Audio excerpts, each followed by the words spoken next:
In this video, I speak with Jamerry Kim about what it means to be an art commissioner and how the projects are picked.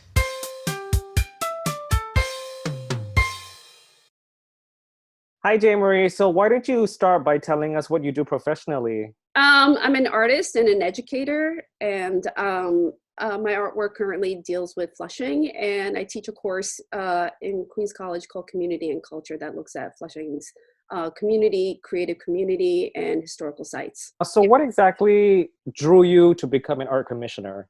I think it's twofold. One, as a practicing artist whose work revolves around Flushing, I wanted to kind of be around people who have experience in Flushing so that it's kind of sort of a field research for me, for my own work. But then Right. the other part is the fact that I wanted to meet artists who were interested in Flushing and be part of that creative process. How did you find out about the program? I think I was on an email list for Queens Council of the Arts, and it I thought it'd be really a great way to kind of get to know the community. Yeah, so what is your connection to Flushing?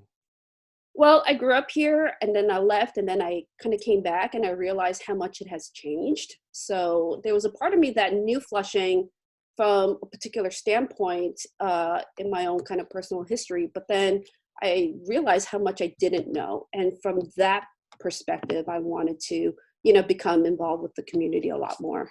Right. Do you feel that working on this like art commissioning project, has it helped you sort of rediscover your relationship with Flushing? Yeah, for sure. Particularly just being around other art commissioners who are, part of the community and just like seeing what they do and learning about the institutions that are here, like, the Flushing Town Hall, the Queens Historical Society, and others. So I think those are really great points and places for me to kind of explore. Yeah. So why don't you tell us about like the online process and how you managed to like pick the different art projects for this program? Yeah. So when we get to the online process, that's after the initial process where it is blind and we just pick stories that interest us. And once we kind of get that down to a kind of like the next semifinalist level, then we could actually see who the name of the proposal and their resume and their work samples. And based on that, we kind of make this decision.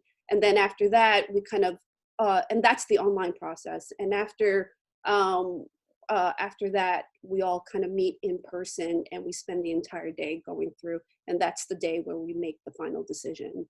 So how many projects did you have to like look through?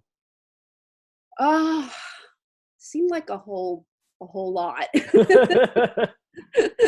But I remember, just and the commissioners are really responsible for, I think, five specific um, projects, and then we comment on it and we give feedback on the side. So, Okay, that's great. And mhm. then was it very difficult for you to choose the projects right at the end when you had like the giant round table, or was it sort of like a pretty simple choice that was pretty evident from the projects by the end?